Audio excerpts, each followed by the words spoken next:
I'm Casey Claiborne, and thanks for watching this CrimeWatch YouTube exclusive, where we're taking a look at some recent crime stories around Austin and Texas. Another body has been found in Lady Bird Lake near Rainey Street, and Austin police are still looking into exactly how Jonathan Honey died.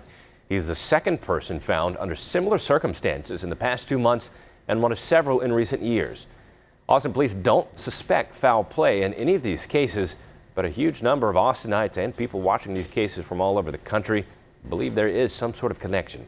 Fox 7 Austin's John Krinjak has the latest. And I was like, oh my God, we were just literally there. People who hang out on Rainey Street shocked to hear about the discovery Saturday afternoon of Jonathan Honey's body after the 33-year-old was last seen at a taco truck around 2 a.m. Friday.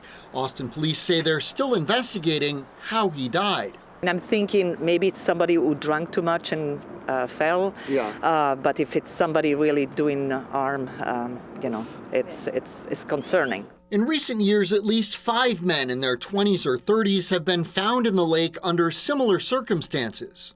I reached out to John Honey's family. I was told they're unable to comment because of the ongoing investigation. But the family of Jason John, whose body was found in the lake in February, believes these incidents could be connected, even though the autopsy report states his death was an accidental drowning. We don't agree with that. Jason was 30. Jonathan Honey was 32, 33, 2 o'clock in the morning, Rainey Street. So there are some similarities in the case. It is very, very concerning. SafeHorn's president Joelle McNew says she's worried for UT students who go out on Rainey. I know that there's been some comments on social media that it's just alcohol related. I believe it's definitely more than that. Austin-based defense attorney Sam Bassett says Austin police are likely looking into these incidents collectively. Well, I think the first thing you start with is the cause of death. Was it accidental? Does it appear to be something that was done intentionally? And then secondly, is there any commonality? If these are acts that appear to be intentional, is there any similar method or motive that could be at play here? For the families of those who've died, they say they want answers and change from the city. The city needs to do something. Ignoring is not an option anymore. It never was. We don't know how many Jasons, how many Martinez, and how many Jonathans is going to be losing their life again. And this is not acceptable.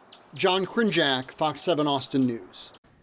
In a statement, Austin police said although these cases are still under investigation at this time, there is no evidence in any of these cases to support allegations of foul play. While each incident has occurred at the lake, the circumstances surrounding these cases vary. One common theme is the combination of alcohol and easy access to Lady Bird Lake. Austin police arrest a man accused of pointing a gun at an adult and child in a fit of road rage. 23-year-old Austin Martin is charged with aggravated assault with a deadly weapon. He's accused of a January road rage incident on the I-35 frontage road. A 911 caller said a man pulled out a gun while driving. During the investigation, detectives found 19 guns in Martin's home. The family of Barry Dockery Jr. is speaking out on what would have been his 31st birthday. Dockery was shot and killed in North Austin. Since then, a woman has been arrested and charged in his murder. Fox 7 Austin's Angela Shin has the story. Police say on March 18th, they got a call that someone had been shot multiple times and was lying outside a home. 5 days later, the U.S. Marshals arrested the suspect. Happy birthday, Barry! We love you! Love you, son! Barry Dockery Jr.'s family and friends releasing balloons for him on what would have been his 31st birthday. It's his birthday.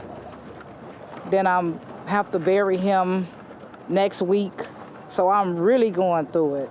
Barry. Police say Barry was killed on Dean Avenue near Lamar and Rundberg. The news of his death, a shock to his family. It's hard. It's hard when I heard the news. It's hard as the days go by that he's not here. The details are still under investigation. Barry leaves behind a loving family and 2 children. They had a daddy. That was their daddy, and he loved his kids. My son loved his kids. He did whatever he could do for his kids. Family members share their favorite memories. I just hope everybody, remember my cousin in good spirits and know that he had a good heart. He loved his kids. He loved singing and music. I sure miss cooking all them eggs for you, boy. I always had your order ready because I knew you wanted 5 eggs and bacon and toast. And I missed you coming to the house. And how they remember him. Love. He was a loving person. He took care of everybody. He was a good person. Loved his kids, loved his family. The whole family got love for him. I got your kids, and when anything happened, I got you. Officials have arrested Brittany Curry for Barry's murder. I hope God put it in your heart. If you watch this, to see my pain is hurtful. I can't sleep at night, nor can I eat. It hurts. I don't want to hurt your family. I don't want nobody else hurt, but it hurts. Nobody should go through this. This, a birthday that should have been much different. I deserve a peace of mind as I'm trying to lay my son down. And Curry has been charged with first-degree murder. In downtown Austin, Angela Shen, Fox 7 Austin News. Austin police arrest 2 teenage boys, but they're still looking for a third suspect in connection with a violent robbery in South Austin.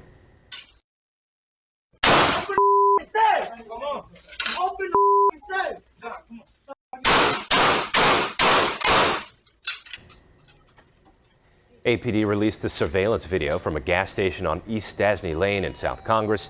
They say it happened on March 29th when 3 armed teenagers rushed toward the clerk and ransacked the store. One suspect held the clerk at gunpoint as he tried to open the safe. The clerk was not hurt. 2 boys, ages 13 and 15, were arrested, but the third suspect is still on the run. Detectives believe some of the thieves are part of a group responsible for 11 other robberies this year. The trial of doomsday mom Lori Vallow Daybell is underway in Boise, Idaho. She's on trial for the murders of her 2 children, JJ and Tylee. A judge has said the trial could last 10 weeks. You might have seen the Netflix series Sins of Our Mother. That documents the bizarre story, which happens to have an Austin connection. When this double murder trial is over, Lori also faces charges for her role in the death of Charles Vallow. Charles is a former Austin businessman with an ex-wife and 2 sons who still live here. Fox 7 Austin's Meredith Aldis finds they feel it's about time Lori faces justice. We met at Lavaca Street Bar. Cheryl Wheeler remembers her first date with Charles Vallow, downtown Austin, 30 years ago. We dated for about 6 months, moved in with him. 6 months later, we got married. They were together for 13 years, raising 2 boys. Cheryl and Charles would eventually divorce, but the couple stayed close for their children, even after Charles met hairstylist Lori Ryan. She is Mrs. Hayes County. Lori and Charles dated. He even joined the LDS church for her. The 2 married in 2006. Very attractive. I'd heard about her. She had 2 kids. I thought, and she's Mormon. I mean, this woman is clean as can be. But something was off. Her sons shared stories of their new stepmom. I've known for a long time that she has issues. Religious issues related to extreme beliefs. At the end of January 2019, Charles tells family members he's worried about Lori's mental health and contacts police. She needs some serious help. I want her to get help. I'm worried about her. Charles believed Lori had detached from reality. Weeks later, he filed for divorce. In court documents, he claims Lori told him she's eternally married to the ancient Book of Mormon prophet Moroni. I just thought, okay, everyone can have their crazy beliefs, but it was affecting our family. Charles also claimed Lori's spiritual threats turned physical. I've tried to support her as much as I could, but it's gotten really, really bad lately. She's had a break. She says, I'm Nick Schneider. I've taken over Charles's body. I did see him scared that she was going to kill him. Attorneys Stephen Ellsworth and Taylor Larson say Charles tried to tell anyone who would listen. He said, I'm afraid that I'm going to be killed, and I know who's going to do it. And I'm telling you, Steve, so that if something happens to me, I want to make sure you let everyone know that if something, happens, I'm killed or something happens, that it was my wife, Lori, and her brother, Alex Cox. 5 months later, I got in a fight with my brother-in-law and I shot him in self-defense. Charles's concerns proved prophetic. Over my sister, he was getting physical with her. when he was shot and killed by Lori's brother, Alex Cox, in Arizona. I think that day was a total setup. Charles's sons here in Austin found out their father died in text messages from Lori. It was a horrible way to find out. He was walking into my house, and I said, this must be a spell check error. No one texts someone that their father's died. She refused to tell the boys what happened. Everything was suspicious, and the fact that Lori wasn't communicating with my boys, she never picked up the phone. All of it was done through texting. That there was something else going on. Shortly after Charles's death, Lori moves to Idaho with her kids JJ Vallow and Tylee Ryan to be closer to doomsday author Chad Daybell. They have nothing from their dad as far as mementos. I think they got maybe some letter jackets, but the family and possibly Lori got to his house before the boys arrived and everything was gone. Within weeks of moving to Idaho, Tylee and JJ vanished. The missing persons poster for the siblings created by one of Charles Vallow's sons in Austin. There's people around the country praying for your children, praying for you guys. Why don't you give us answers? That's great. In a stunning twist, the case moves to Hawaii when it's discovered Lori and Chad Daybell have been married, both tying the knot following the suspicious deaths of their spouses. After refusing to tell police where her missing children were, Lori was arrested and extradited to Idaho.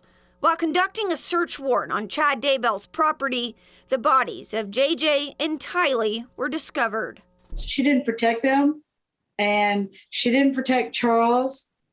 She could have handled this a million different ways. She could have gotten a divorce, and it would have been done. Lori is charged with first-degree murder, conspiracy to commit first-degree murder, and grand theft. This is honestly probably the closest I've felt to justice since everything began. Cheryl and her boys will attend some of Lori's trial. My oldest really wants to do a victim impact statement because they were close. I mean, they grew up with Tylee. And JJ, they just adored JJ. So, you know, and they get forgotten, but it's okay. If found guilty of the murders of Tylee and JJ, Lori Vallow could serve up to life in prison. Again, she also faces charges of conspiracy to commit murder in Arizona for the death of Charles Vallow. To Elgin now, where an arrest has been made in connection with a double murder. Fox 7 Austin's Angela Shin has that story. Mr. Lewis, anything you want to say? Anything you want to say to defend yourself? You want to share your side of the story? Terrence Lewis was arrested for the deaths of 43-year-old Crystal Fitzgerald and 45-year-old Reggie Smith. The case happened Monday night on MLK Boulevard, right off of 290 in East Elgin. Police responded to a shots fired call and found the two victims with gunshot wounds. Both died at the scene. It was other folks that were at the scene led us to him as a suspect. Friday, police say Lewis was found in southeast Austin by the U.S. Marshals Lone Star Fugitive Task Force. He was found on Fairway Street. That's near Riverside and Montopolis.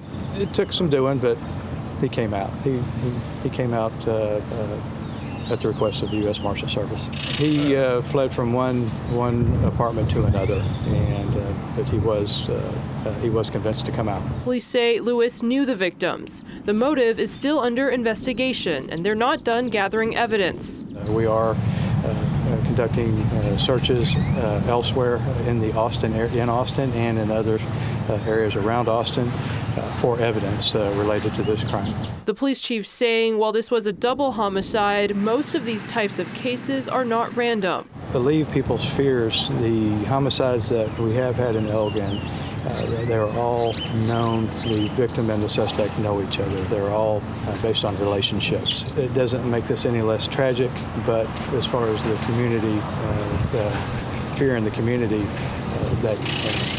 hope that helps. And on MLK Boulevard, a memorial honoring the victims has been started.